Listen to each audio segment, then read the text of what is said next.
Hello there, weary traveler, and welcome to this quiet corner of ancient history.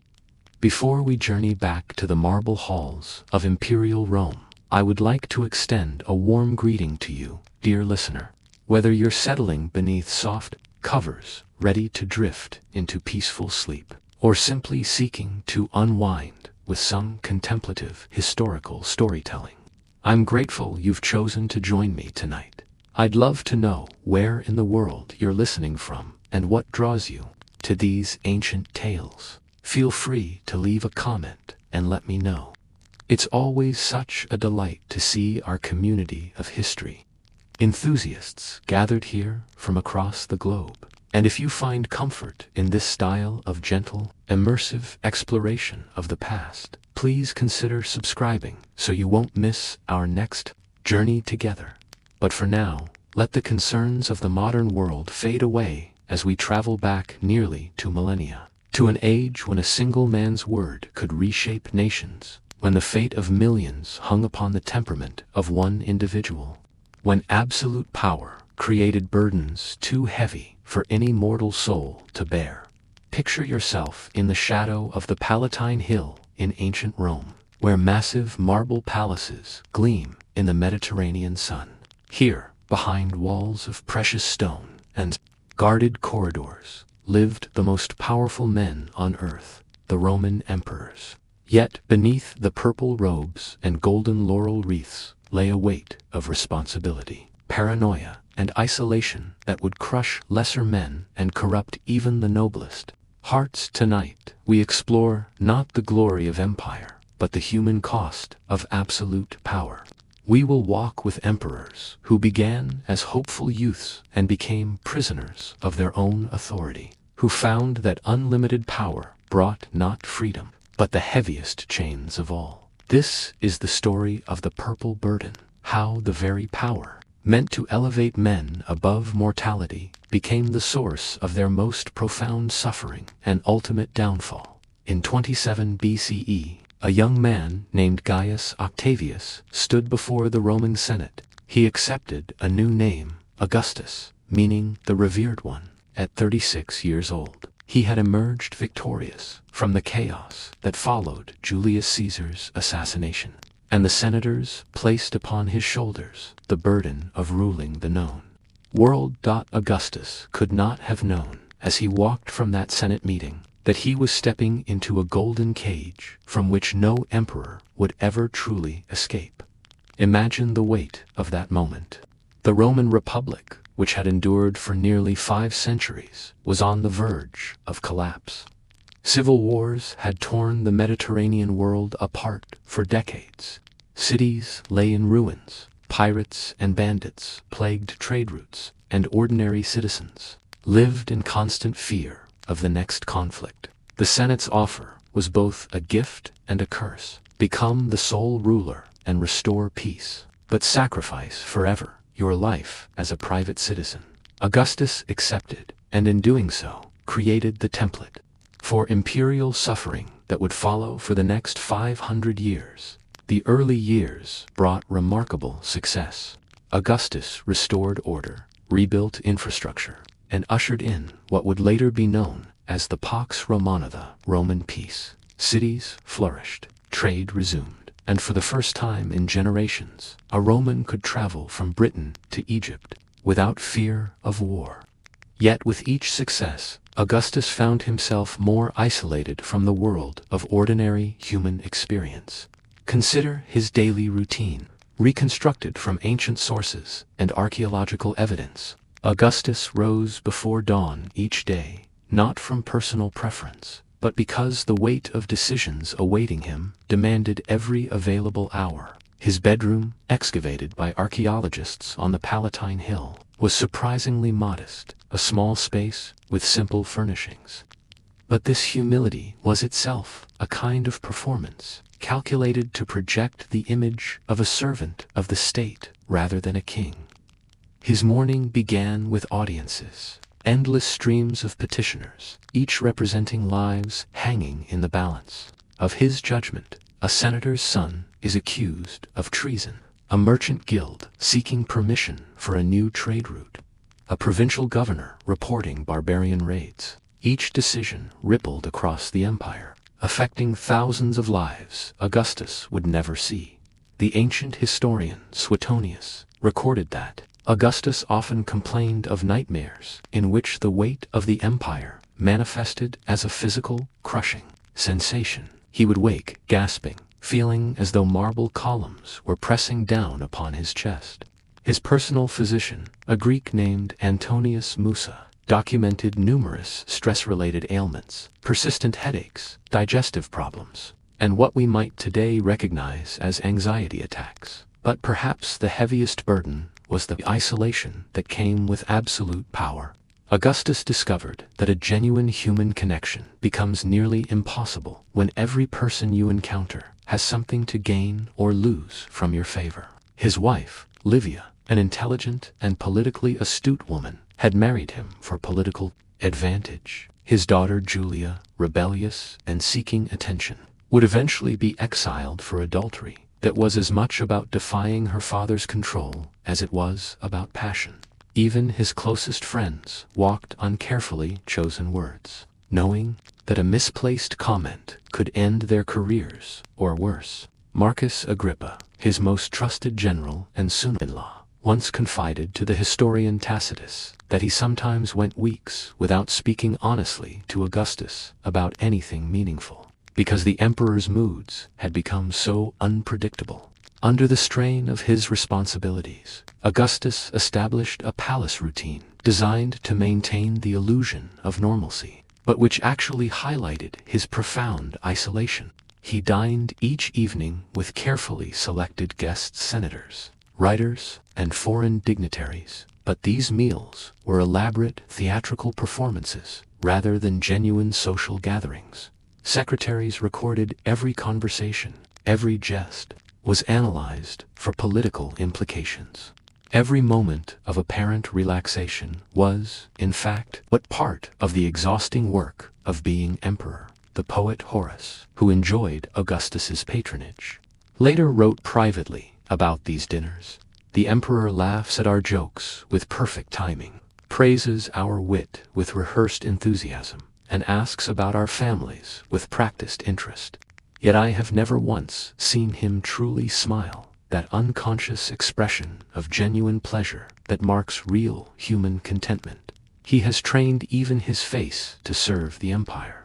As Augustus aged, the psychological toll became visible to those who knew him well. Tacitus recorded that the emperor would often converse with himself during private moments, engaging in conversations with long-dead friends and family members. Palace servants reported finding him standing alone in his study at night, gesturing as though addressing an invisible senate, rehearsing speeches for decisions that had already been made years earlier. The emperor who had restored peace to the world found no peace for himself. His adoption of Tiberius as heir was driven partly by genuine political necessity, but also by a desperate hope that sharing the burden might somehow lighten it. In his private correspondence with Tiberius, discovered in the imperial archives centuries later, Augustus wrote, "I am like a man holding up a ceiling that grows heavier each day. I cannot let go, but I can no longer feel my arms." Augustus died in 14 CE at the age of 75, having ruled for 45 years. His last words, according to Suetonius, were not the noble statement recorded in official histories. Still, a weary question posed to his attendants: have I played my part? Well, in this comedy of life, even in death, he could not escape the performance that imperial power demanded. His funeral was a massive state affair, with mourners from across the empire filling the streets of Rome. Yet those closest to him noted that his face, finally free from the need to project imperial dignity, looked younger and more peaceful than it had appeared in decades. Death had lifted the weight that 45 years of absolute power had placed upon his shoulders. The pattern was set. Augustus had shown that even the most capable and well-intentioned ruler could be transformed and ultimately consumed by the burden of unlimited power. Every emperor who followed would face the same golden cage, the same terrible isolation, the exact weight of decisions that affected millions of lives they would never meet. The purple robes, which symbolized imperial authority, were indeed a magnificent sight. Still, for those who wore them, they felt heavier than chains. If Augustus had shown the world how absolute power could isolate a man, his successor Tiberius would demonstrate how that isolation could drive an emperor to the very edges of madness. Tiberius Claudius Nero came to power in 14 CE, not through ambition, but through reluctant duty. Augustus had carefully groomed other heirs, his beloved grandsons Gaius and Lucius Caesar, but death had claimed them both, leaving the empire to a man who had never wanted it. This reluctance would prove to be both Tiberius's greatest strength and his ultimate undoing. Picture the 55-year-old Tiberius on the day he received news of Augustus's death. He was in Illyricum, commanding legions on the Danube frontier, living the life of a soldier among soldiers. For perhaps the last time in his life, he was surrounded by genuine human relationships, officers who respected his military skill, soldiers who trusted his leadership, enemies who fought him with honest enmity rather than hidden schemes. A messenger arrived with the imperial seal, and Tiberius knew his life as a man among men was over. He would later write to his friend Sejanus that receiving the purple felt like being buried alive, entombed in marble and gold, but still breathing, still feeling, still desperately human beneath the weight of divinity that Romans expected there. Emperors to bear. The early years of Tiberius's reign showed promise. He was a capable administrator, a skilled military commander, and possessed genuine concern for the welfare of ordinary citizens. He reduced taxes, managed the imperial finances carefully, and maintained the peaceful stability that Augustus had established. Yet from the beginning, those close to him noticed troubling changes in his behavior. Suetonius recorded that Tiberius began avoiding public appearances within his first year as emperor. The man who had once been comfortable addressing troops in the field now struggled to deliver speeches to the Senate. He would stand silent for long moments, his hands trembling slightly, as though the words were trapped somewhere between his thoughts and his voice. His nephew, Germanicus, popular with both the army and the people, represented everything Tiberius felt he could never be: charismatic, beloved, and naturally suited for the performance aspects of imperial rule. When Germanicus died mysteriously in Syria in 19 CE, possibly poisoned by enemies or perhaps claimed by fever, Tiberius's grief was complicated by a relief he could never publicly acknowledge. The death removed a rival, but it also eliminated one of the few people with whom the emperor could speak as a relative rather than as a deity. The psychological pressure manifested in increasingly erratic behavior. Tiberius began testing the loyalty of senators through elaborate schemes, making seemingly generous offers, and then watching to see who accepted too eagerly or declined too cautiously. He created an atmosphere of constant suspicion, where every conversation became a potential trap and every relationship a possible betrayal. His reliance on Sejanus, the Praetorian prefect who commanded the emperor's bodyguard, reveals the depth of his isolation. Sejanus was the only person in Rome who could speak frankly to Tiberius, and the emperor clung to this relationship with desperate intensity. He promoted Sejanus far beyond traditional boundaries, sharing power with him in ways that scandalized traditional Romans, but which Tiberius justified as necessary for his own sanity. Yet even this relationship was corrupted by the nature of imperial power. Sejanus's position depended entirely on Tiberius's favor, which meant that even their most intimate conversations carried an undertone of performed loyalty. The emperor, who desperately needed a genuine human connection, had created a system that made genuine connections impossible. The turning point came in 26 CE, when Tiberius made a decision that would define the remainder of his reign and create one of history's most vivid examples of how absolute power destroys its wielder. He left Rome. The emperor departed for the island of Capri, ostensibly for his health, and never returned to the capital. From his villa on the cliffs overlooking the Bay of Naples, Tiberius ruled the Roman Empire as a recluse, communicating with the world through letters and trusted agents, while avoiding all direct human contact except with a handful of servants and advisors. The villa at Capri, excavated in the 18th and 19th centuries, reveals the physical manifestation of imperial isolation. Rooms were designed to prevent eavesdropping, with thick walls and indirect entrances. Gardens were arranged to provide multiple escape routes from any conversation. Even the emperor's bedroom was positioned to prevent surprise visitors, with clear sightlines to all approaches. Ancient sources describe Tiberius's daily routine during these final years. He rose at dawn and spent hours reading reports from across the empire, military dispatches, economic summaries, and intelligence reports about potential threats. He would dictate responses to secretaries who were forbidden from making eye contact or engaging in any conversation beyond the immediate business at hand. Afternoons were often spent walking alone through the villa's gardens, talking to himself in the manner that servants reported had become habitual. He would conduct entire conversations with imaginary senators, delivering speeches to audiences that existed only in his mind, arguing points of law and policy with opponents who could never answer back. The isolation bred paranoia that eventually consumed even his closest relationships. In 31 CE, Tiberius discovered or convinced himself that Sejanus was plotting against him.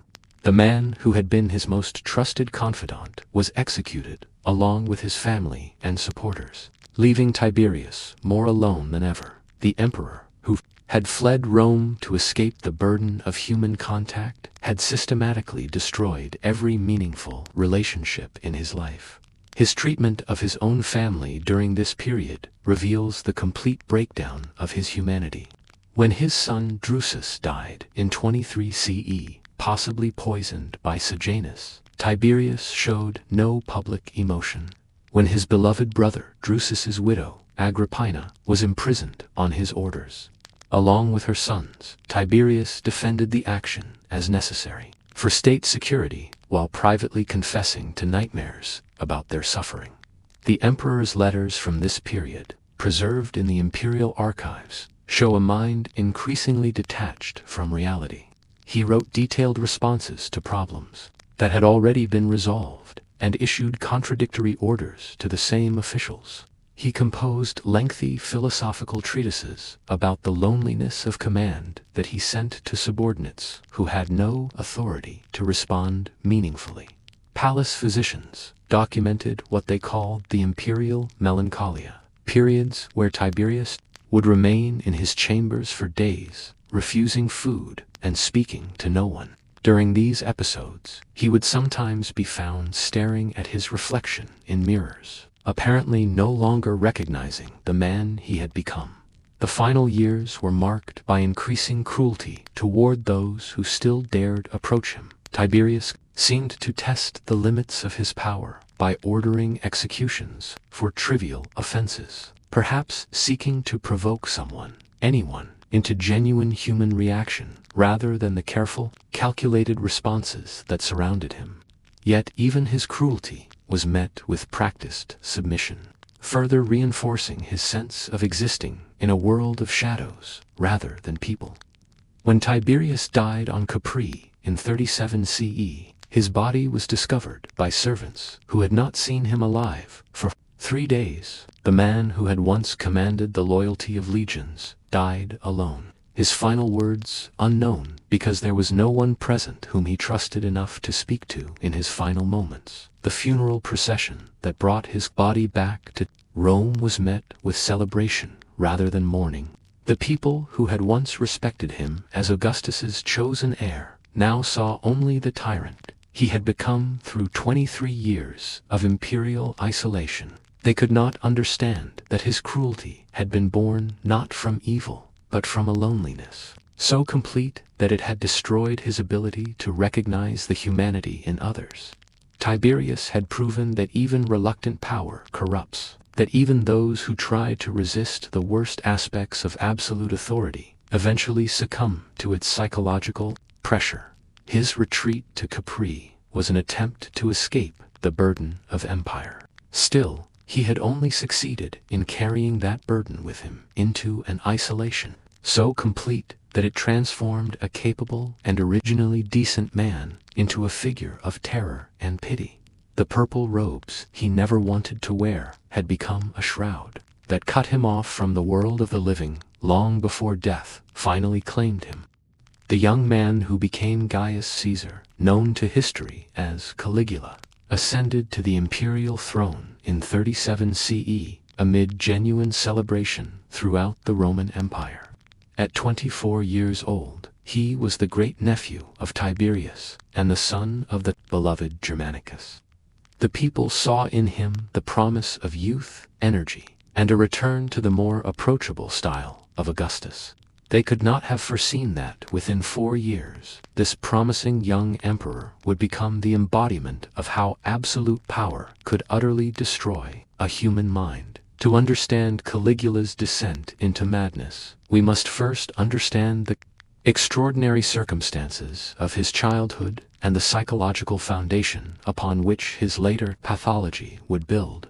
Born Gaius Julius Caesar Augustus Germanicus in 12 CE, young Gaius spent his early years in military camps along the German frontier. The soldiers, charmed by the boy's miniature military uniform, complete with tiny boots, nicknamed him Caligula, Little Boot. It was meant affectionately, but the nickname would prove prophetic in ways no one could have anticipated.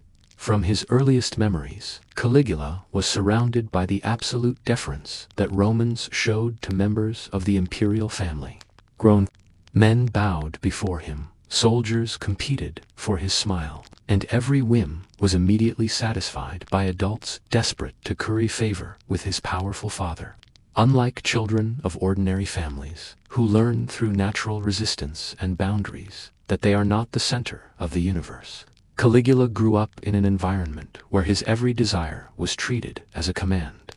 When his father died mysteriously in Syria in 19 CE, young Caligula found himself at the center of a political storm.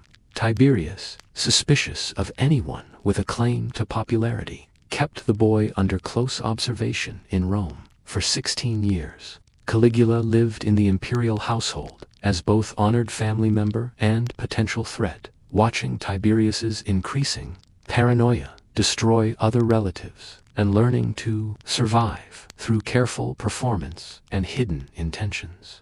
This formative experience taught Caligula that imperial power was fundamentally about performance, that the difference between life and death lay not in genuine virtue or competence, but in one's ability to project whatever image the current emperor required. He became skilled at reading Tiberius's moods, at presenting himself as harmless and grateful, at hiding any thoughts or ambitions that might be perceived as threatening. When Tiberius died and the Praetorian Guard proclaimed Caligula emperor, the young man had spent his entire life in an environment where normal human relationships were impossible, where power was arbitrary and absolute, and where survival depended on one's ability to perform whatever role circumstances demanded. The stage was set for psychological catastrophe. The early months of Caligula's reign showed genuine promise. He recalled political exiles, distributed generous bonuses to citizens and soldiers, sponsored magnificent games and spectacles, and seemed to embody all the qualities that Romans had missed during Tiberius's reclusive final years. Ancient historians recorded that people wept with joy during his first public appearances. Troubling signs were already emerging for those who knew how to recognize them. Suetonius recorded that Caligula showed an unusual fascination with his own reflection, spending hours each day examining himself in mirrors and practicing facial expressions. Palace servants reported finding him in private moments, delivering elaborate speeches to empty rooms. Caligula's first serious illness in late 37 CE, the emperor fell into a fever that brought him close to death. And when he recovered several weeks later, those closest to him noticed profound changes in his behavior and thinking. Modern medical historians have speculated about possible causes, perhaps encephalitis, which can cause permanent personality changes, or simply the psychological trauma of confronting his own mortality while holding absolute power over millions of lives. Whatever the medical cause, the psychological effect was clear. Caligula emerged from his illness with an apparent belief in his own divinity that went far beyond the ceremonial deification that Romans traditionally granted their emperors after death. He began requiring immediate divine honors, installing his statue in temples throughout the empire, and demanding that citizens offer sacrifices to him as they would to Jupiter or Mars. This was not mere political theater or even ordinary megalomania. Palace physicians and close associates left detailed accounts describing behavior that suggests Caligula had genuinely lost the ability to distinguish between his role as emperor and his identity as a human being.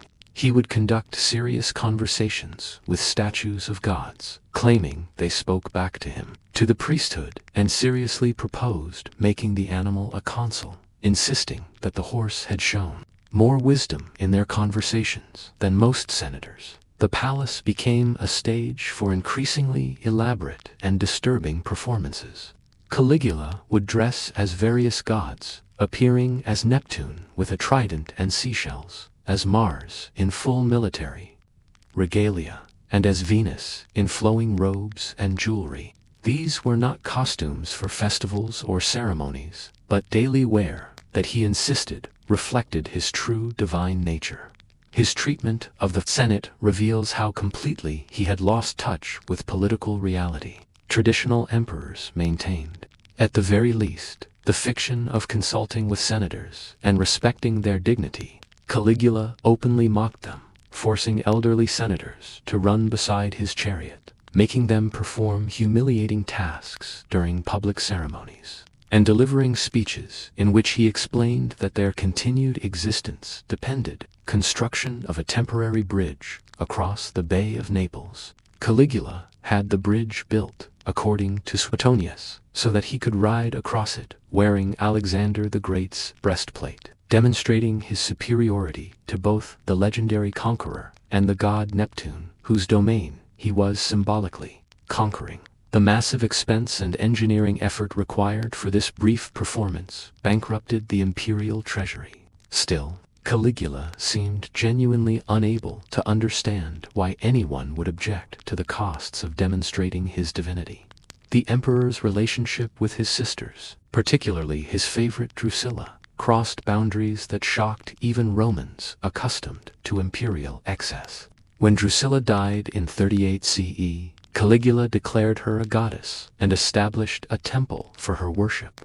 He then married his other sisters off to political allies, before reclaiming them and publicly declaring them his divine consorts, justifying these actions by comparing himself to Jupiter. Yet equally devastating form in Caligula.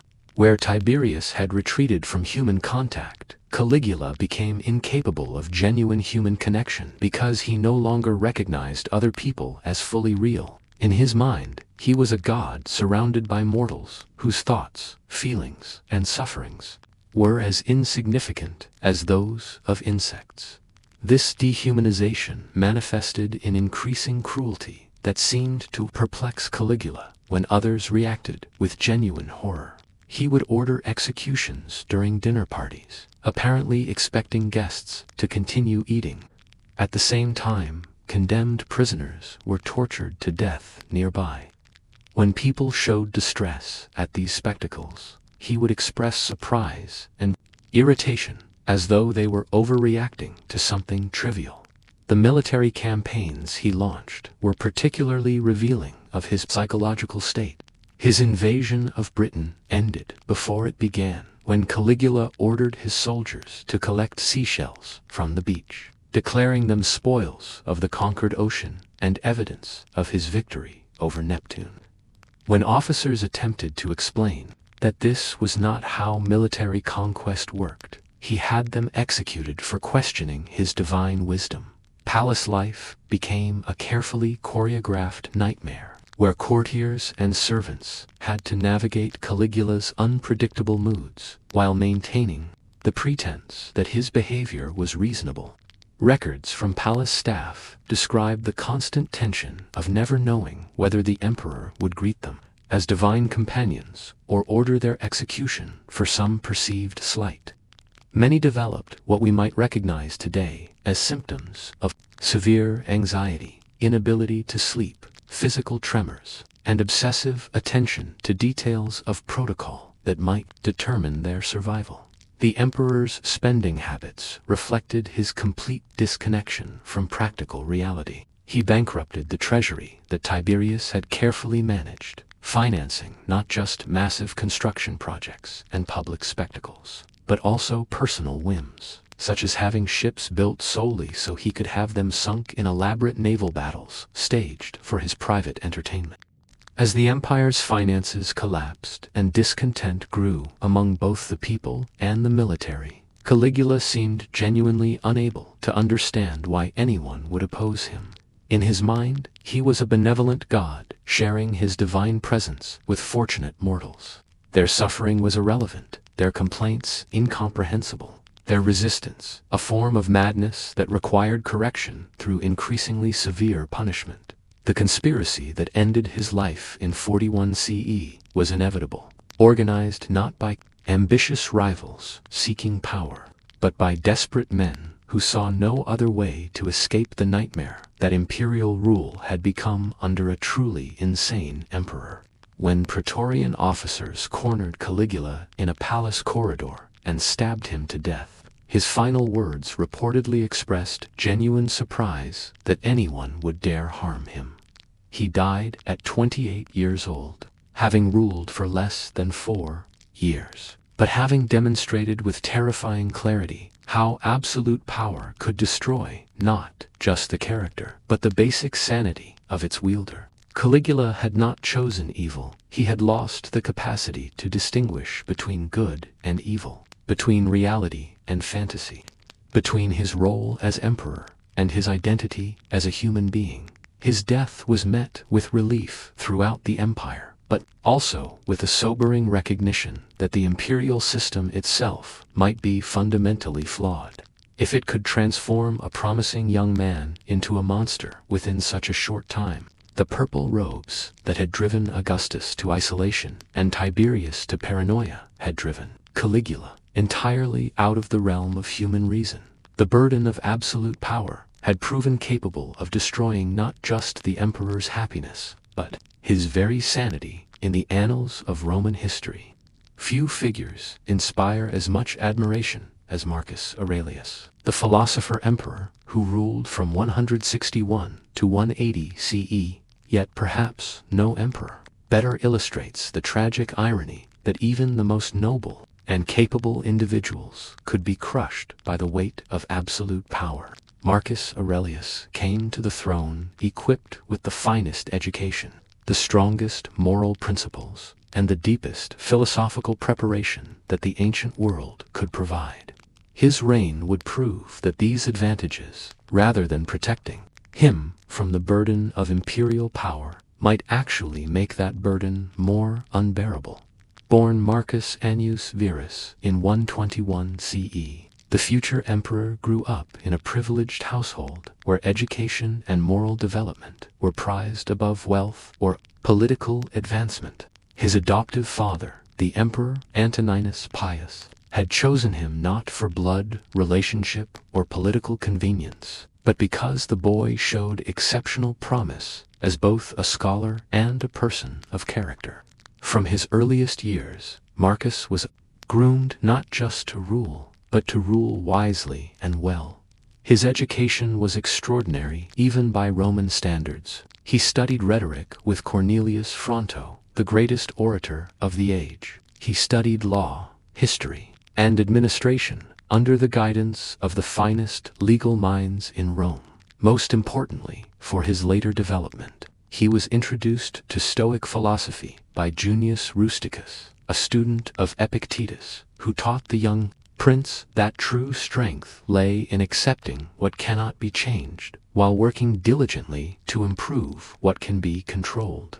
This philosophical training shaped Marcus's entire worldview. Stoicism taught that external circumstances, such as wealth, power, widespread approval, and even life itself, were ultimately irrelevant to human happiness.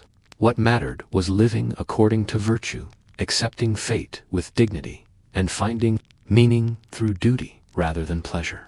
These lessons would prove both his greatest strength and his heaviest burden as emperor. When Antoninus Pius died in 161 CE and Marcus Aurelius became emperor at the age of 13, he brought to the throne a level of moral seriousness and intellectual sophistication that Rome had rarely seen in its rulers. His private writings, discovered centuries later and published as the Meditations, reveal a man who understood the weight of responsibility he was accepting better than any of his predecessors. Remember, he wrote to himself in one early entry, that you are a mortal man ruling mortal men. Do not expect perfection from them or from yourself, but strive always to leave things in a better state than you found them. The emperor's burden is not power, but the knowledge of how much suffering your decisions will cause or prevent. This self-awareness made Marcus Aurelius an extraordinarily effective ruler in many respects. He reformed the legal system to provide greater protection for enslaved people and gladiators. He established charitable institutions for orphaned children.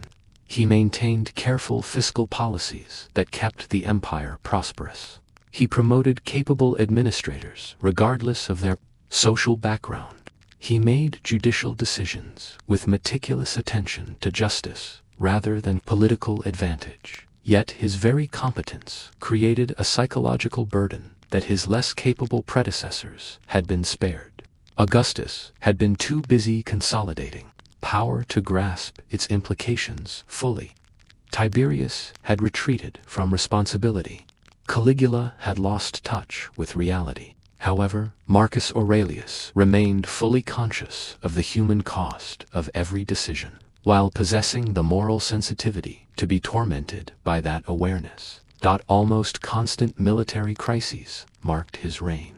The Parthians threatened the eastern frontier. Germanic tribes pressed against the Danube. Plague swept through the empire, killing millions. A general named Avidius Cassius rebelled in Syria. Each crisis demanded the emperor's personal attention and forced him to make decisions that would determine the fate of thousands. The philosophical training that was meant to provide inner peace instead became a source of additional suffering. Marcus understood Stoic teaching that he should accept these challenges with equanimity, viewing them as opportunities to practice virtue rather than as personal afflictions. However, this intellectual understanding could not prevent the emotional toll of watching an empire suffer, knowing that every choice he made would cause additional pain to someone. His private writings from this period reveal a man in constant dialogue with himself, striving to maintain philosophical composure while bearing witness to immense human suffering. Today I saw the reports from the Danube front, he wrote in one meditation. 3 legions decimated by Germanic attacks. 15,000 Roman soldiers are dead, and their families will receive the news in letters bearing my seal. Stoic doctrine teaches that their deaths serve the larger good of the empire. But tonight, I can hear their ghosts asking why their service required their lives. The plague that struck the empire during his reign was particularly devastating too. Marcus's psychological equilibrium. Ancient sources describe a disease that modern historians believe may have been smallpox, spreading along trade routes and killing as much as 10% of the population in some regions. the emperor received daily reports documenting the spread of death across his territories, and he was faced with impossible choices about resource allocation, quarantine measures, and military responses to enemies who might exploit the empire's weakness. His response to these crises was characteristically thoughtful and humane. He diverted imperial funds to medical care and organized food distribution for affected areas. Personally, he visited plague-stricken regions despite the danger to his own health. Yet every compassionate action only increased his awareness of how much suffering he could not prevent or alleviate. A ruler's curse, he wrote, is to see clearly how much pain exists in the world while possessing only limited power to reduce it. Every decision helps some and harms others. Every policy saves certain lives while costing others. The weight of good intentions may be heavier than the weight of selfishness, because selfish rulers can sleep peacefully. In contrast, good ones lie awake, counting their failures. The military campaigns that consumed much of his reign were equally torturous for a man of his philosophical temperament. Marcus Aurelius had been raised to value learning, contemplation, and peaceful discourse. Yet he spent nearly half his reign personally commanding armies on the frontiers, making decisions about siege tactics, prisoner treatment, and military discipline. His correspondence with his former teachers reveals the psychological cost of this contradiction between his intellectual nature and his imperial duties. To Junius Rusticus, he wrote, "You taught me that the examined life is the only one worth living, but imperial duty leaves little time for examination. You taught me that violence is the refuge of the weak, but I must order men to kill and die daily. How does a philosopher reconcile wisdom with the necessities of power?" The burden of maintaining public composure while privately struggling with these conflicts created a form of psychological isolation, different from, but no less painful than what his predecessors had experienced. Where other emperors had been corrupted by power or driven to madness, Marcus Aurelius was tormented by the prospect of remaining sane and moral while wielding authority that seemed to require compromising both sanity and morality. His family relationships suffered under the weight of imperial responsibility.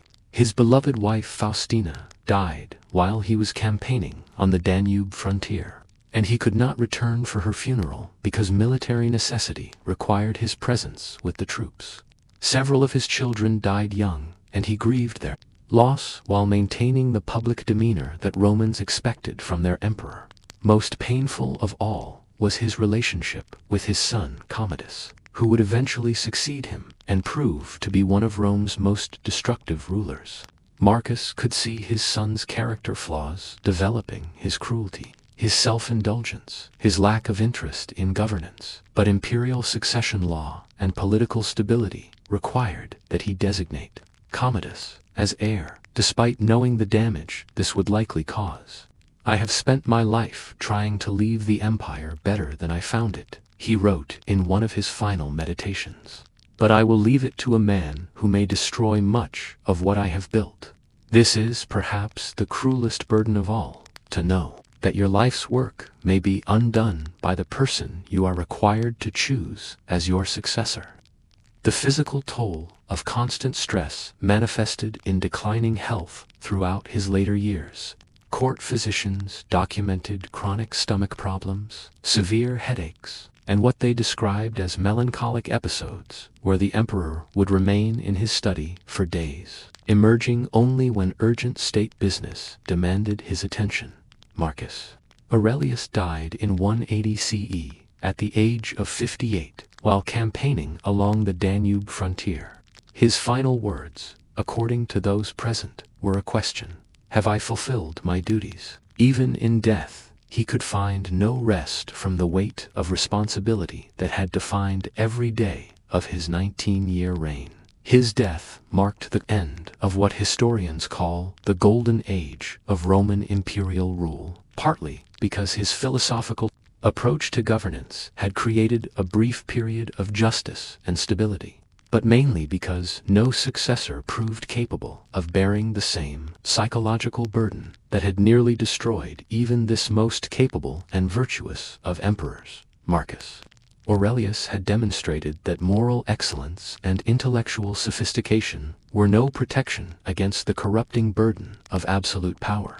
Indeed, his very virtues had made that burden more unbearable, because he remained fully conscious of its weight. At the same time, less reflective emperors might have been spared such awareness through ignorance or callousness. The philosopher emperor's reign proved that the purple robes destroyed their wearers, not through vice, but through the impossible contradictions inherent in absolute power itself.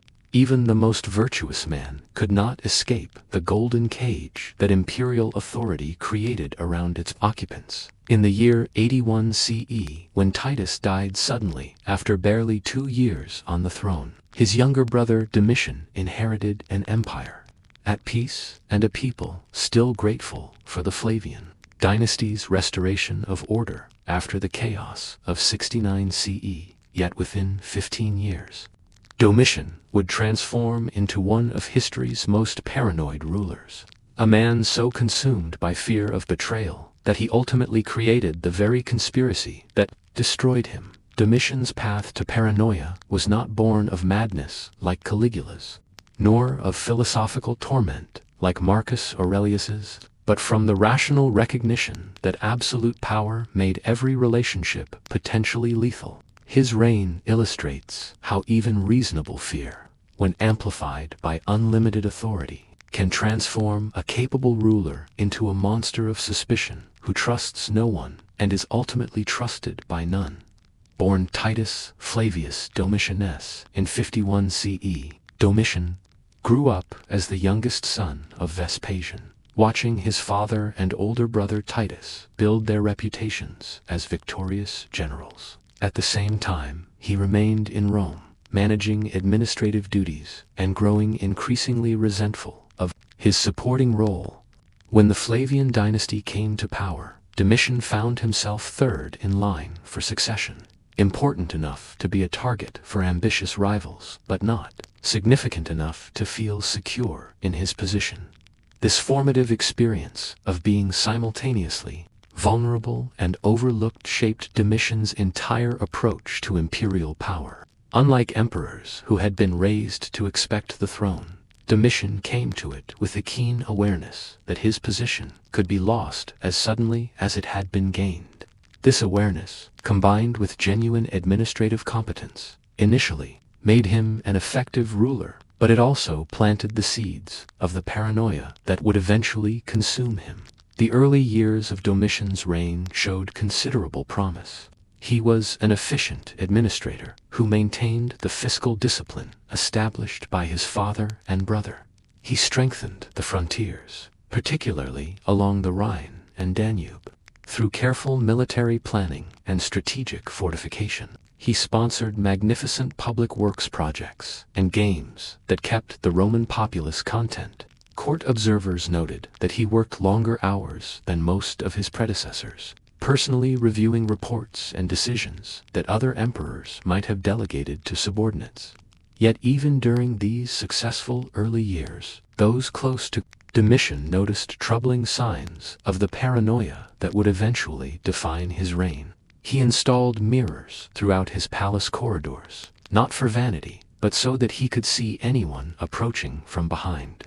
He insisted on tasting food and wine himself before meals, despite having official food tasters, because he had concluded that the tasters themselves might be compromised. Most tellingly, he began keeping detailed files on senators, generals, and other prominent Romans, documenting their relationships, financial dealings, and private conversations. This surveillance system was initially justified as necessary for effective intelligence gathering and governance. Domitian argued, with considerable logic, that an emperor needed to understand the motivations and capabilities of those around him to make informed decisions about appointments, policies, and potential threats. However, The system gradually evolved from an instrument of information gathering into one of control and intimidation. The transformation accelerated during the rebellion of Lucius Antonius Saturninus in 89 CE. Saturninus, the governor of Upper Germany, attempted to revolt with the support of Germanic tribes, seeking to overthrow Domitian and claim the throne for himself. Loyal forces quickly crushed the rebellion, but its psychological impact on Domitian was profound and lasting. Here was proof that his fears were not paranoid delusions, but rational assessments of real danger. A trusted governor, appointed by Domitian himself, had indeed been plotting against him.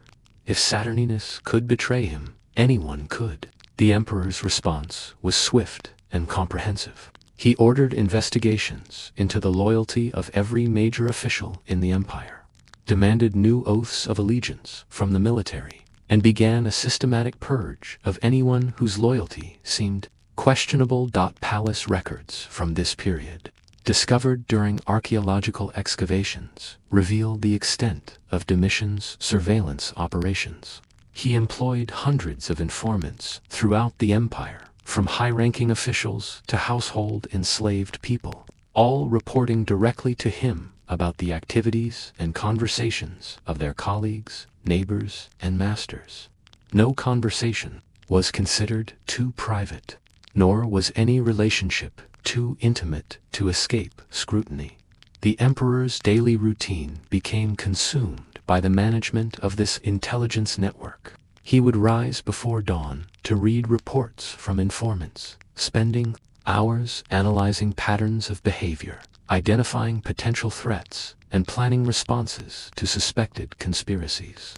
Ancient sources describe him sitting alone in his study, surrounded by scrolls and tablets containing detailed information about thousands of Romans, as he tried to determine which of them might be plotting against him.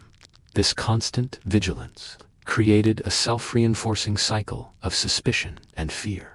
The more Domitian watched his subjects, the more evidence he found of their discontent, because people living under constant surveillance inevitably behaved in ways that could be interpreted as suspicious. Private conversations became guarded. Social gatherings became tense. Even innocent activities, such as reading certain books or visiting particular friends, could be construed as evidence of disloyalty. The emperor's relationships with his own family became casualties of this growing paranoia. He had his cousin, Flavius Clemens, executed on charges of atheism, possibly a reference to Christian beliefs, but more likely simply a pretext for eliminating a potential rival. Clemens's wife, Flavia Domitilla, was exiled to the island of Pandateria. Even Domitian's own wife, Domitia Longina, fell under suspicion when he discovered she had been involved in an affair. Though he eventually recalled her from exile and reconciled with her, their relationship never recovered from the atmosphere of mutual distrust. The Senate, which had initially cooperated with Domitian's efficient administration, gradually became the focus of his most intense suspicion. Senators possessed the traditional authority to debate policy, question imperial decisions, and maintain independent relationships with provincial governors and military commanders. In Domitian's increasingly paranoid worldview, these legitimate prerogatives became evidence of conspiracy. He began attending Senate meetings in person, a practice most emperors avoided, sitting silently through debates while taking careful notes on who spoke, what they said, and how other senators responded. His presence transformed the Senate from a deliberative body into a stage 4 performance, where every word was carefully calculated to avoid giving offense. At the same time, every silence was analyzed for signs of hidden opposition. The trials that became characteristic of Domitian's later reign were not random acts of cruelty, but the logical conclusion of his surveillance system. When informants reported suspicious behavior, investigations were launched. When investigations found evidence of discontent, which they inevitably did, given the breadth of the surveillance network, trials followed. when trials were conducted, in an atmosphere where the emperor's suspicion was already aroused, convictions were virtually certain. Suetonius recorded that Domitian would sometimes conduct these trials personally, examining witnesses and suspects with the methodical thoroughness of a trained inquisitor. He was particularly skilled at using information from his surveillance network to break down denials and extract confessions. A suspect might think his private conversations were secret, only to have Domitian quote his exact words back to him, along with the names of everyone present and detailed descriptions of their reactions. The psychological impact on Roman society was devastating. Trust became a luxury that few could afford. Friendships became dangerous because friends might be informants. Family relationships became strained because relatives might be compelled to testify against each other. Even solitude became suspect because too much time alone might suggest secret planning or forbidden reading. The emperor's own psychology deteriorated under the weight of constant suspicion. Palace servants reported finding him talking to himself in the manner that had characterized Tiberius's final years. Still, where Tiberius had retreated into isolation, Domitian became hypervigilant, unable to relax even in private. He would inspect his rooms multiple times each day, checking for hidden weapons or listening devices.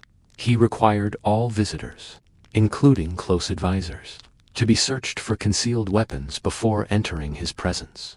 The physical manifestations of chronic stress became visible to court observers during Domitian's final years. He developed a nervous habit of plucking hairs from his beard while listening to reports, leaving small, bald patches that he would try to conceal with careful grooming. He had insomnia, often pacing his chambers throughout the night while dictating letters to secretaries or reviewing intelligence reports by lamplight. His treatment of the military, traditionally the emperor's most reliable support base, revealed how completely paranoia had compromised his judgment. Domitian began rotating commanders frequently to prevent them from building personal loyalty among their troops. He required detailed reports about troop morale and officer conversations. He even planted informants within military units, a practice that undermined discipline and effectiveness while creating an atmosphere of mutual suspicion among soldiers who had traditionally prided themselves on their brotherhood. The irony was that Domitian's security measures, designed to prevent conspiracy, actually created the conditions that made conspiracy inevitable. By making everyone a suspect, he ensured that everyone had reason to fear him. By eliminating potential threats preemptively, he drove potential allies into actual opposition. By trusting no one completely, he created a situation where no one could trust him. The final conspiracy that ended his life in 96 CE was organized not by ambitious rivals seeking power, but by desperate courtiers who had concluded that their own survival required the emperor's death. The plotters included his wife, Domitia Longina, his chamberlain, Parthenius, and several Praetorian officers, people who had worked closely with him and understood exactly how his surveillance system operated. The assassination itself was almost anticlimactic. Domitian was stabbed to death in his private chambers by conspirators who had used their intimate knowledge of palace security to circumvent all his precautions. His final words, according to witnesses, were not defiant threats or calls for help, but a puzzled question. Why now? Even in death, he could not understand that his very success at preventing conspiracy had made conspiracy necessary. He died at 44 years old, having ruled for 15 years that had begun with promise and ended in terror. The Senate immediately condemned his memory, ordering that his name be erased from public monuments and his statues destroyed. Yet this damnatio memoria was not simply revenge against a tyrant, but an attempt by Roman society to forget the psychological damage that his reign had inflicted on the entire imperial system. Domitian had proven that even rational fear could become irrational when amplified by absolute power. His paranoia had been based on genuine threats and real conspiracies. Still, his response to those threats had created a system of universal suspicion that was ultimately more destructive than the dangers it was meant to address. The purple robes had transformed a capable administrator into a tyrant, not through moral corruption or mental illness, but through the logical pursuit of security in a position where complete security was impossible. His reign demonstrated that absolute power created its own opposition, not through the emperor's failures, but through his very success at eliminating all checks on imperial authority.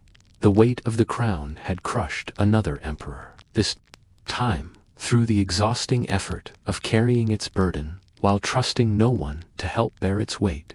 In 312 CE, at the Battle of the Milvian Bridge, Constantine I claimed to have received a vision that would transform not only his reign but the entire course of Western civilization.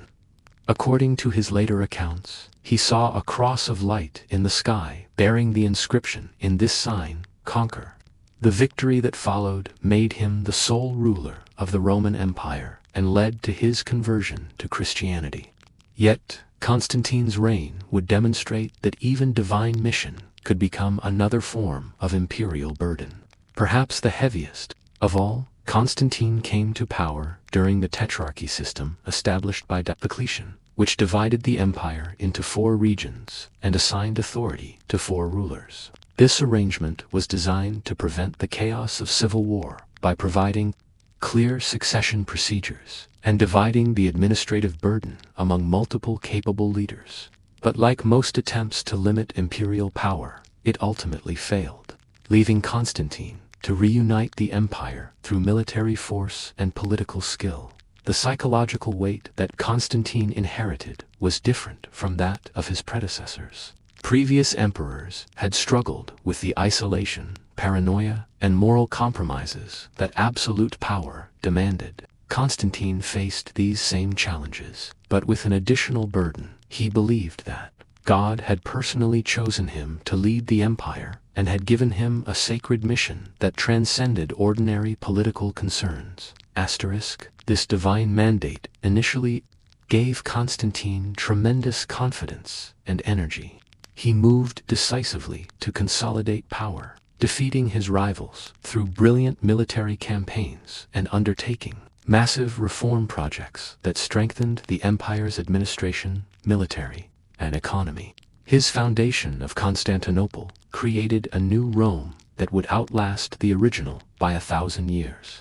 His legalization of Christianity through the Edict of Milan ended centuries of persecution and transformed the empire's spiritual landscape. Yet, the very grandeur of his achievements created psychological pressures that were unique in Roman imperial history. Constantine believed that every major decision carried eternal consequences, not just for his subjects, but for the future of Christian civilization. This sense of cosmic responsibility weighed heavily on a man who was naturally given to an introspection. Court records and contemporary Christian writings reveal that Constantine spent enormous amounts of time in prayer and consultation with Christian theologians, seeking divine guidance for imperial decisions. Unlike previous emperors, who had made policy based on practical considerations, military necessity, or political advantage, Constantine felt compelled to ensure that every action aligned with what he perceived as God's will for the empire. This spiritual dimension to imperial power gave rise to new forms of psychological conflict. If his policies brought prosperity and military success, he was fulfilling his role regardless of the methods employed. Constantine's Christian beliefs, however, demanded that he consider not only the effectiveness but the moral legitimacy of every decision. The emperor's handling of the Donatist controversy in North Africa illustrates these new pressures. The Donatists were Christians who argued that priests who had collaborated with Roman. This was primarily a theological dispute, but it had political implications because it divided Christian communities that Constantine was trying to unify in support of his reign.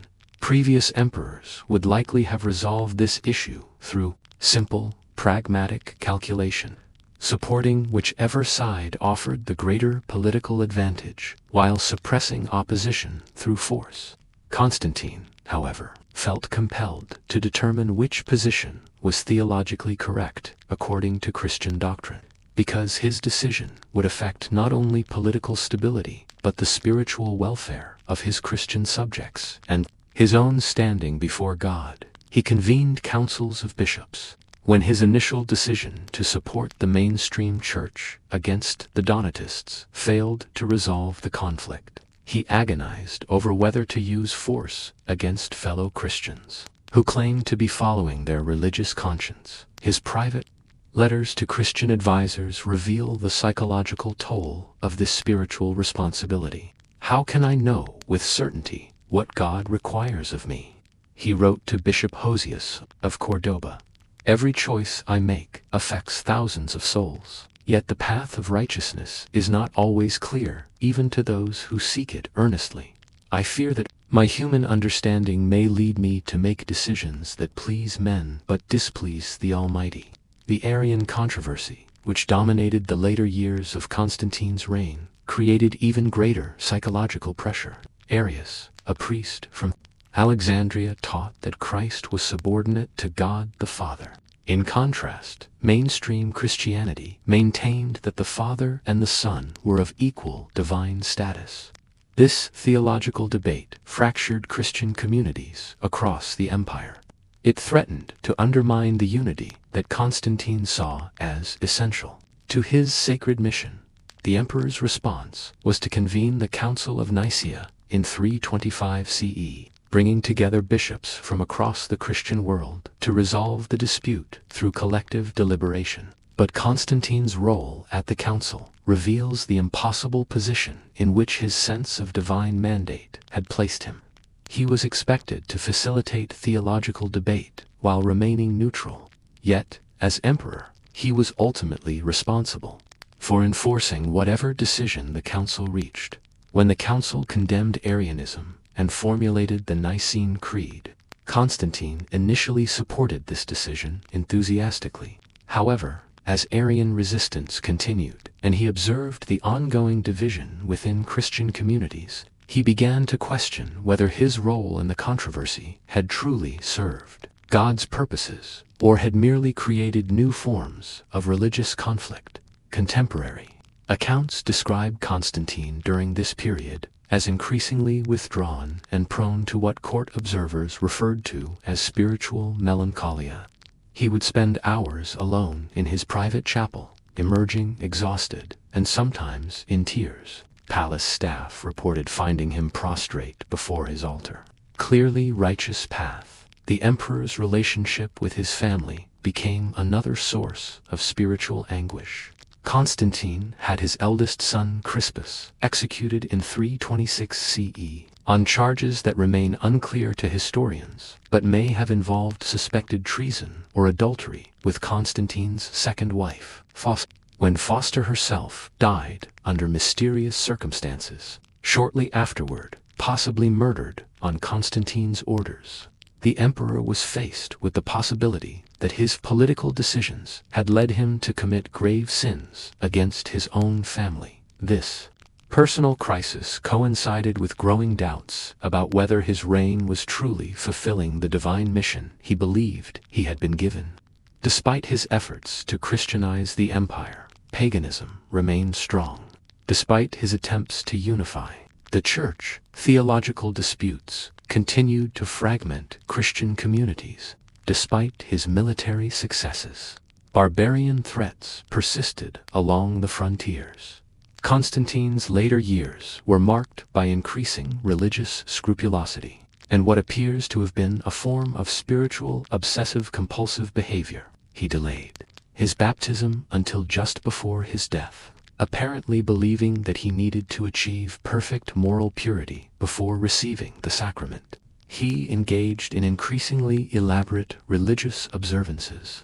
The emperor's administrative decisions during this period reflect his psychological state. He became increasingly unwilling to make significant policy changes without extensive theological consultation, which led to bureaucratic paralysis in certain areas of government. He established elaborate procedures to ensure that imperial decisions aligned with Christian teachings, creating new layers of religious bureaucracy that complicated the empire's administration. Most significantly, Constantine began to express doubts about whether worldly power was compatible with Christian virtue. In letters to church leaders, he questioned whether his role as emperor might be preventing him from achieving the spiritual perfection that Christianity demanded. This was not the kind of spiritual humility that Christians praised in private believers, but a crisis of confidence that threatened the stability of imperial rule. Perhaps, he wrote to Bishop Eusebius of Caesarea, God's plan for me was to establish Christian rule in the empire, and having accomplished this task, I am now an obstacle to further spiritual progress. How can one who must make decisions about war and taxation and punishment hope to enter the kingdom of heaven? The physical toll of this spiritual anguish was documented by court physicians who noted symptoms that modern medicine would recognize as depression and anxiety. Constantine had insomnia, loss of appetite, and chronic headaches. He developed what contemporary sources described as trembling fits, during which he would shake uncontrollably while attempting to make critical decisions. When Constantine finally died in 337 CE at the age of 65, he had ruled for 31 years. He transformed the Roman Empire more fundamentally than any emperor since Augustus. Yet his deathbed conversations, recorded by the bishops who attended him, reveal a man tormented by uncertainty about whether his achievements had truly served the divine purpose he believed he had been called to fulfill. His final words, according to Eusebius, were not expressions of satisfaction at his accomplishments, but prayers for forgiveness for the sins he believed his imperial role had required him to commit. Even in death, he could not escape the burden of believing that God had given him absolute power for purposes that remained ultimately mysterious to him. Constantine's reign demonstrated that even a divine mission could become a form of imperial curse. The emperor who believed he was serving God found that absolute power made it impossible to serve anyone with complete confidence, because every decision carried eternal consequences that exceeded human understanding. The purple robes that had isolated Augustus, maddened Caligula, and tormented Marcus Aurelius had found a new way to destroy their wearer by making him responsible not just for an empire, but for the spiritual destiny of civilization itself. The crown that Constantine wore was not just heavy with worldly authority, but also with the weight of eternity, a burden that no mortal man could bear without being crushed by its magnitude.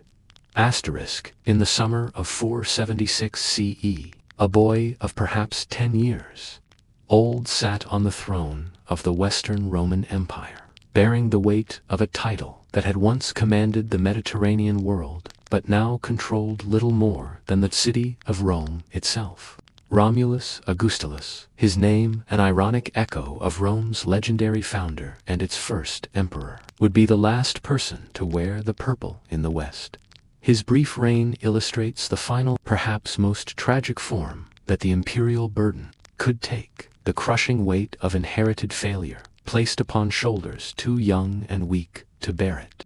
Romulus had not sought the throne, nor did he understand what it meant to hold it. He was placed there by his father, Orestes, a Germanic military commander, who had deposed the previous emperor, but was unable to claim the title himself due to his barbarian origins. In this child temperer, we see the ultimate reduction of imperial power, not the divine authority that Constantine had claimed, nor the philosophical responsibility that had tormented Marcus Aurelius, but a hollow ceremonial role that highlighted how completely the substance of empire had been separated from its symbolic trappings. The Rome that young Romulus inherited was a shadow of the empire that Augustus had built 5 centuries earlier. The western territories had been repeatedly invaded by Gothic, Vandal, and Frankish tribes.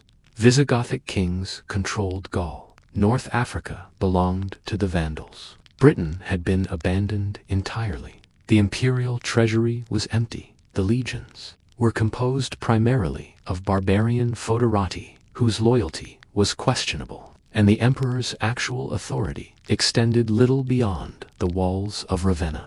This small city had become the de facto capital after Rome itself became too dangerous to defend. Yet, despite this collapse of absolute power, the ceremonial aspects of imperial rule continued with pathetic grandeur. Young Romulus still wore the purple robes, still received the formal deference of court officials, still had his image stamped on coins that had little purchasing power beyond Italy. The psychological burden of this empty majesty fell upon a child who was old enough to understand that he was supposed to be the most powerful person in the world, but young enough to be genuinely confused about why that power seemed to accomplish nothing. Contemporary accounts describe Romulus as an intelligent but withdrawn child who seemed to understand instinctively that his position was more of a curse than a blessing. Unlike the adult emperors who had been gradually corrupted or crushed by imperial power, this boy experienced the burden of the purple from the beginning as something alien and overwhelming. Court observers noted that Romulus rarely spoke during formal ceremonies, standing silent in his oversized imperial regalia. At the same time, officials conducted the business of what remained of the empire. When he did speak, it was often to ask questions that revealed his confusion about the disconnect between his supposed authority and his actual powerlessness. "If I am emperor," he reportedly asked his tutor, "why do the soldiers take orders from my father instead of from me?" The child's daily routine was a grotesque parody of imperial tradition. He was awakened each morning by ceremonial and dressed in robes that had been tailored from the vestments of previous emperors but still hung loosely on his small frame. He attended formal audiences where petitioners bowed before him, directing their actual requests to his father or other adults who held the real decision-making power. The psychological impact of this charade was documented by Cassiodorus, a Roman senator who served in the imperial administration and left detailed accounts of the court's final years. He described Romulus as a boy who had learned to perform imperial dignity with mechanical precision. At the same time, his eyes remained those of a confused and frightened child. "The young Augustus sits upon his throne with perfect posture," Cassiodorus wrote, "his face composed in the manner that his tutors have taught him befits an emperor. But I have observed him during these ceremonies, and I see in his expression the bewilderment of one who knows he is playing a role but does not understand the play in which he has been cast." The boy's awareness compounded the burden of representing an empire that no longer functioned, so that his very existence as emperor was both necessary and futile. Imperial legitimacy still mattered enough that barbarian commanders, like his father, needed a Roman emperor to validate their authority. Still, it mattered so little that they could place a child in the position without concern for their actual capabilities. This contradiction created a unique form of psychological torture. Romulus was simultaneously the most important person in his world, the focal point around which all ceremony and protocol revolved, in the least important person in any practical sense. Unable to influence even basic decisions about his own daily routine, the weight of absolute theoretical authority combined with absolute practical powerlessness to create a burden that adult emperors had at least possessed the maturity to understand, even if they could not bear it successfully. The child's education reflected this impossible situation. His tutors attempted to provide him with the traditional imperial curriculum, which included rhetoric, law, military strategy, and philosophy.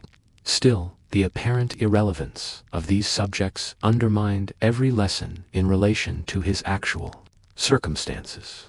What use was learning about military command when the army obeyed his father?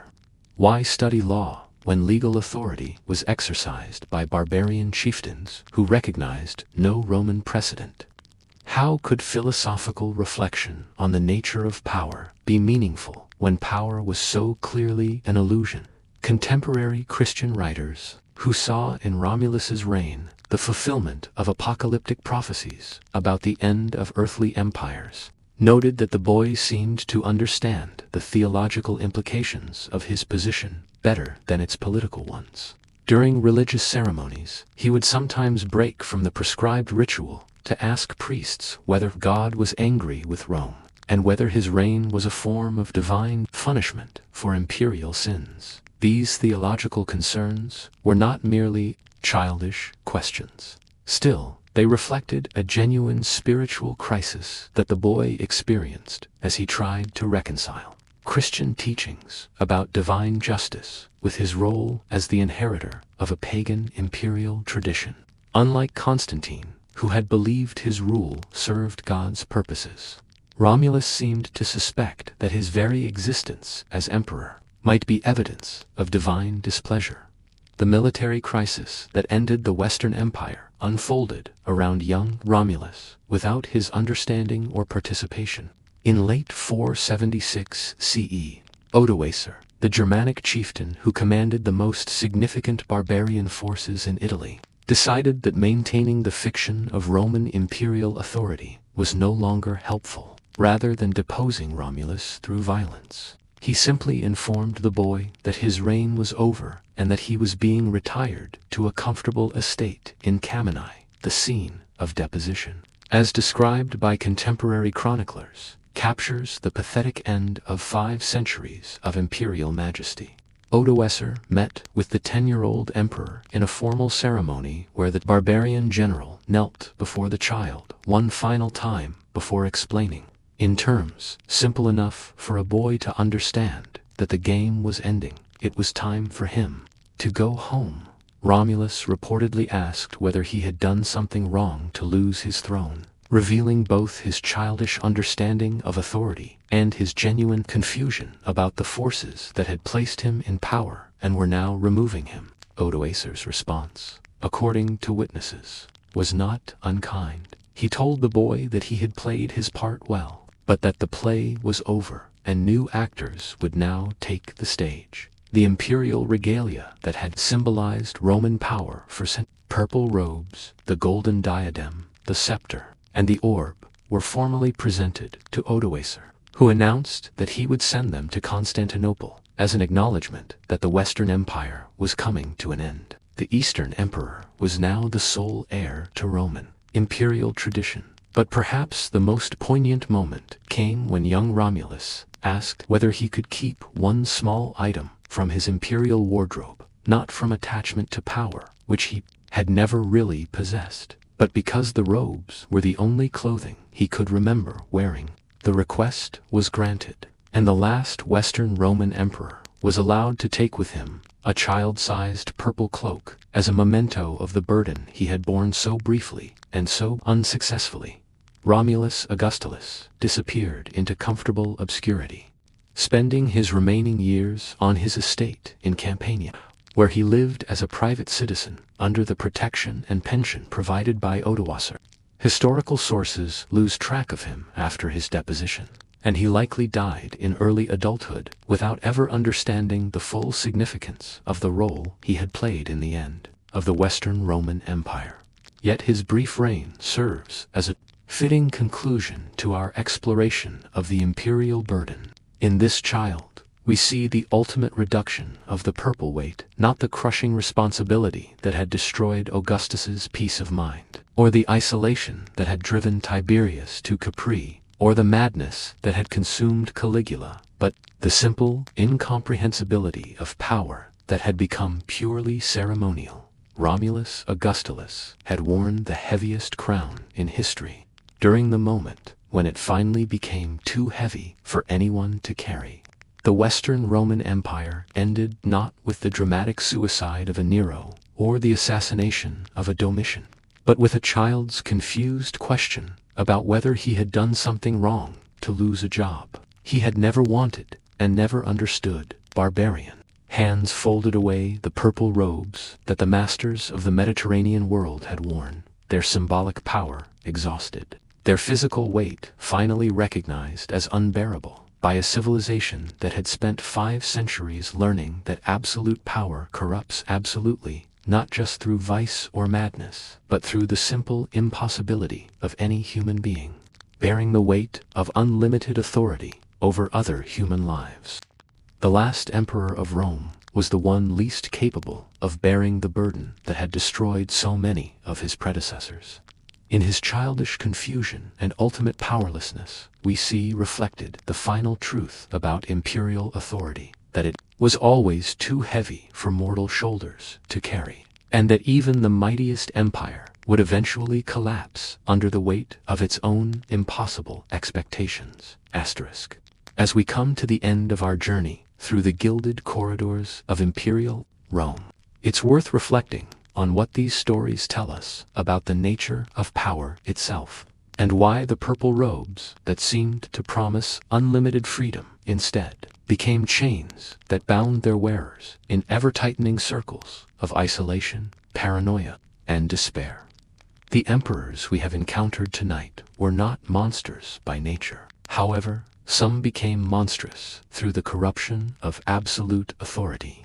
Augustus was a capable administrator who genuinely sought to restore peace and order. Tiberius was a skilled military commander who initially governed with wisdom and restraint. Marcus Aurelius was a philosopher who brought unprecedented moral seriousness to imperial rule. Constantine believed himself chosen by God to guide the empire toward spiritual redemption. Even Caligula began his reign with promise and popular support.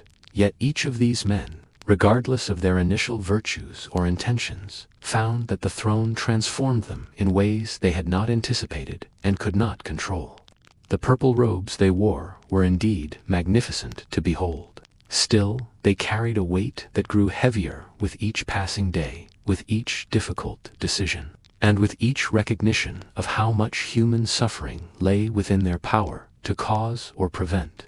What made the imperial burden so uniquely crushing was not simply the extent of Roman power. However, the empire's size and complexity certainly contributed to the psychological pressure its rulers experienced. Instead, it was the fundamental contradiction at the heart of absolute authority itself. Impossible expectation that one human being could possess the wisdom, moral strength, and emotional resilience necessary to make life-and-death decisions for millions of other human beings.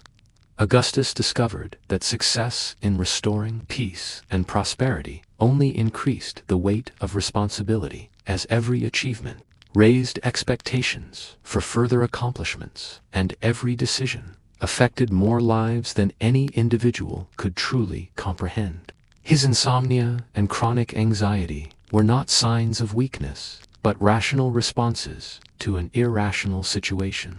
The burden of unlimited responsibility placed upon fundamentally limited human capabilities. Tiberius found that even reluctant power corrupts, that the isolation imposed by absolute authority could transform genuine concern for others into suspicion and cruelty. His retreat to Capri was not cowardice, but a desperate attempt to escape a burden that had become unbearable. However, he discovered that the weight of the empire could not be left behind through physical distance. Caligula's madness illustrates what happens when the performance aspects of imperial rule become divorced from reality. Surrounded by absolute deference and unlimited indulgence from childhood, he lost the ability to distinguish between his role as emperor and his identity as a human being. His descent into apparent divinity was not megalomania, but a psychological defense mechanism. If he were truly a god, then the impossible contradictions of imperial rule would become irrelevant.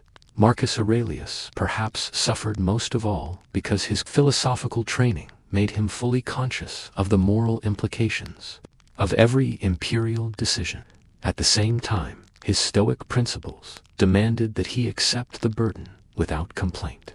His private meditations reveal a man tortured by the knowledge that even his best intentions could not prevent the suffering that his position required him to cause or permit. Domitian's paranoia was paradoxically a rational response to real dangers. His surveillance systems and security measures were not products of mental illness, but logical attempts to protect himself from the conspiracies that imperial power inevitably generated. Yet, his very success in identifying and eliminating potential threats created an atmosphere of universal suspicion that made an actual conspiracy all the more inevitable. Constantine's spiritual crisis demonstrates that even a divine mission could become a form of imperial curse. His belief that God had chosen him to rule created additional layers of psychological pressure, as every decision carried not just political, but eternal consequences. The emperor, who thought he was serving heaven, found that absolute power made it impossible to serve anyone with complete confidence. Finally, young Romulus Augustulus showed us the ultimate futility of imperial pretension. In his brief reign, we see the final reduction of the purple burden, ceremonial authority without substance, symbolic power without real influence, the weight of representing an empire that no longer existed in any meaningful sense. These stories, dating back nearly 2 millennia, might seem remote from our modern experience. Yet, they illuminate truths about power and responsibility that remain relevant in any age. The fundamental human psychological mechanisms that made imperial rule so destructive, the isolation that comes with ultimate authority, the paranoia bred by unlimited power, and the moral compromises that absolute rule demands are not unique to ancient Rome or monarchical systems. Anyone who has held significant authority, whether in government, business, military command, or even family leadership, has experienced some version of the burden that destroyed these emperors. The weight of making decisions that affect other people's lives, the isolation that comes with responsibility that cannot be shared, the corrosive effects of having others constantly seek your favor rather than offer a genuine relationship. These are universal human experiences that scale with the extent of one's authority. The Roman emperors we have studied tonight were not uniquely susceptible to the corruption of power. They were placed in a position where that corruption could operate with unusual intensity and visibility. Their failures were not personal failings, but human failings, the inevitable result of placing finite beings in positions that demand infinite wisdom, unlimited moral strength, and perfect judgment about matters that exceed human comprehension. The most sobering lesson from these imperial stories is that good intentions did not protect against the corrupting influence of absolute power. Marcus Aurelius was arguably the most virtuous and philosophically prepared ruler in Roman history. Yet, even he was worn down by the weight of decisions that inevitably caused suffering, regardless of their moral justification. Constantine believed himself guided by divine revelation, yet his certainty about God's will led him to acts of cruelty that haunted his final years. The purple burden was not simply about the practical challenges of governing a vast empire, though those were indeed formidable. It was about the psychological impossibility of bearing ultimate responsibility for other human lives without losing one's own humanity in the process. The emperors who tried to remain connected to their subjects, such as Augustus, were tormented by the awareness of how their decisions affected people they would never meet. Those who retreated into isolation, like Tiberius, found that cutting themselves off from human connection only made their burden heavier and more unbearable. Even the physical trappings of imperial power contributed to this psychological destruction. The purple robes, the golden diadems, the marble palaces. These symbols of majesty also served as barriers that separated emperors from ordinary human experience. Every meal became a state occasion. Every conversation carried political implications. Every moment of apparent relaxation was, in fact, part of the exhausting performance that imperial rule demanded. The ceremonial aspects of Roman emperor worship, which might seem like mere pageantry to modern observers, carried genuine psychological weight for those who were expected to embody divine authority while remaining fundamentally human. How does one maintain perspective and humility when millions of people literally worship your image? How does one stay connected to ordinary moral intuitions when every decision is praised by those who benefit and criticized by those who suffer, regardless of its actual merit? The loneliness that characterized so many imperial reigns was not simply a personal misfortune, but an inevitable consequence of the position itself. When you possess the power of life and death over everyone you encounter, genuine relationships become impossible. Friends become courtiers. Family members become potential rivals or succession problems. And even enemies become more honest in their interactions than allies, because at least their hostility is authentic rather than calculated. This isolation created a feedback loop that made imperial rule increasingly destructive over time. Cut off from genuine human connection, emperors lost the ability to understand how their policies affected ordinary people. Surrounded by calculated flattery, they became unable to accurately assess their own competence or moral standing. Living in a world where their every whim was immediately satisfied, they lost touch with the constraints and compromises that make ordinary human society possible. The imperial succession system, which was supposed to ensure continuity and stability, instead became another source of psychological torture. Every emperor faced the impossible task of choosing an heir who would be capable of bearing the same unbearable burden.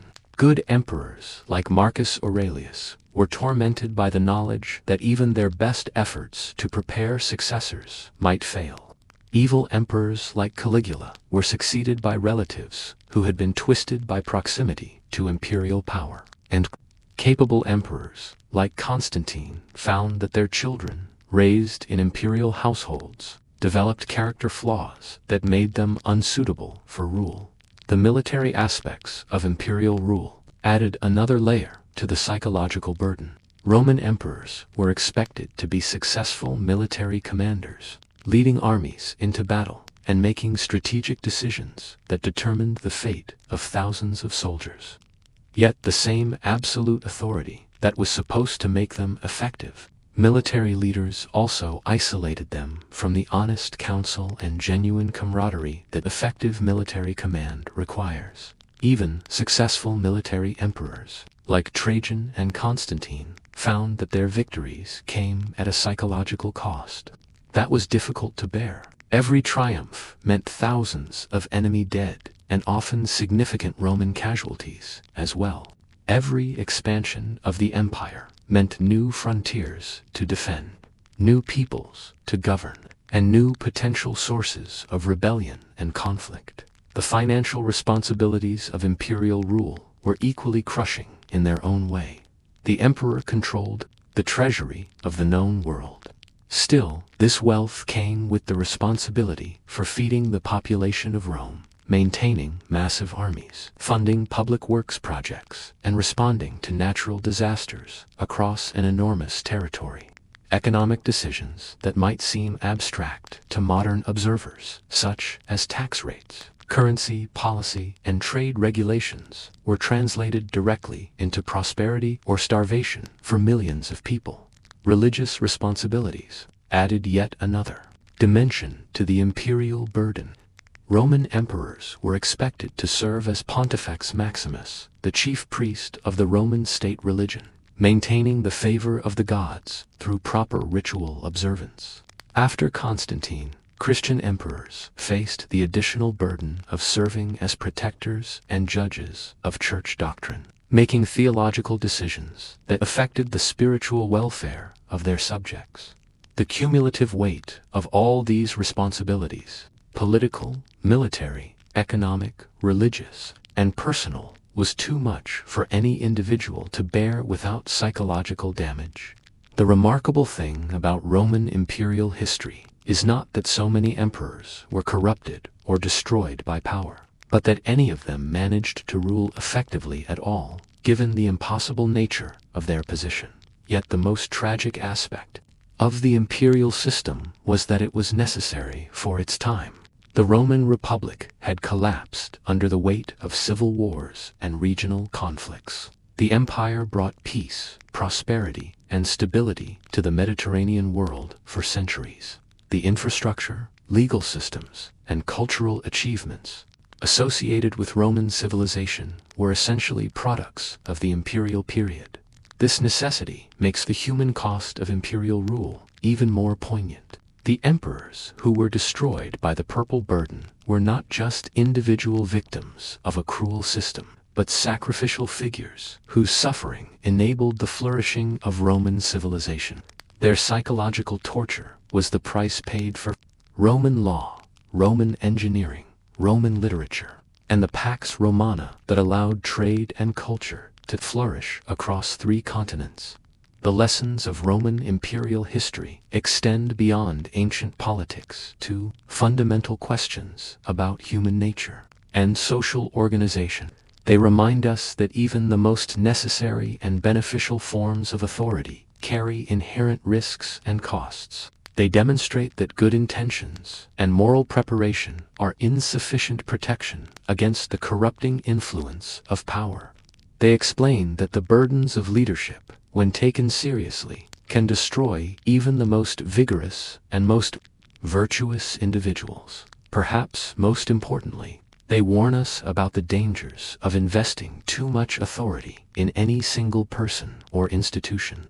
Regardless of how capable or well-intentioned that person or institution might appear, the Roman imperial system worked for centuries precisely because it concentrated enough power in one person to enable decisive action. Still, it ultimately failed because the same concentration of power made corruption and abuse inevitable.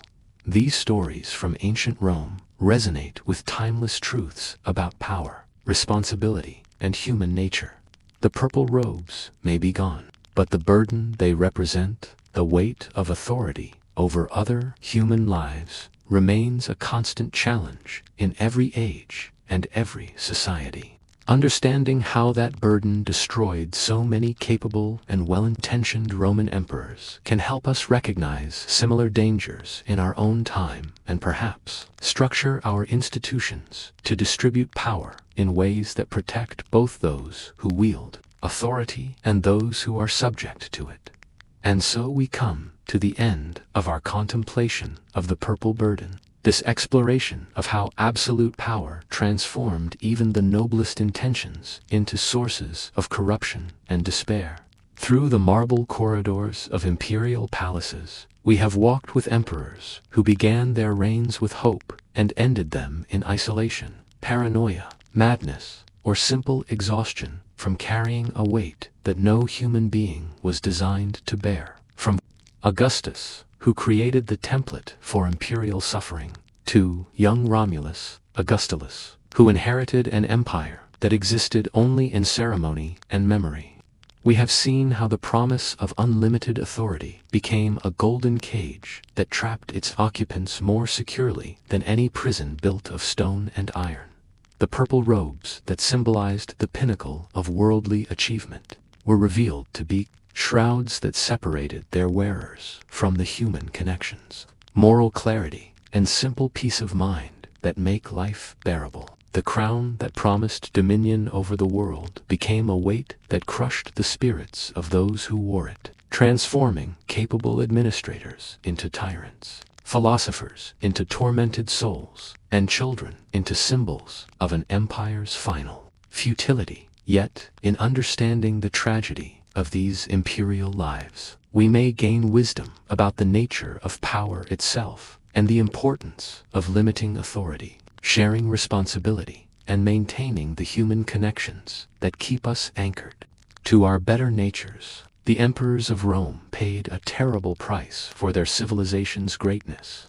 Still, their suffering was not meaningless if it teaches us to structure our own societies in ways that protect both rulers and ruled from the corrupting influence of absolute power. As you settle into sleep tonight, dear listener, you may find comfort in the knowledge that the burdens you carry, whatever they may be, are shared with others who understand their weight. The purple robes that isolated emperors from the human community need not define our experience. We can choose connection over isolation, humility over pride, and the difficult wisdom of shared responsibility over the dangerous illusion of perfect control. Thank you for joining me in this exploration of history's most cautionary tales. If you found meaning in these stories of power and its discontents, please consider subscribing to join us for future journeys through the shadows of the past. There are so many more lessons waiting to be discovered in the quiet corners of history. Until next time, sleep peacefully, and remember that the greatest strength often lies not in the power to command others, but in the wisdom to know when not to use the power we possess. Sweet dreams, and may your rest be untroubled by the weight of any crown.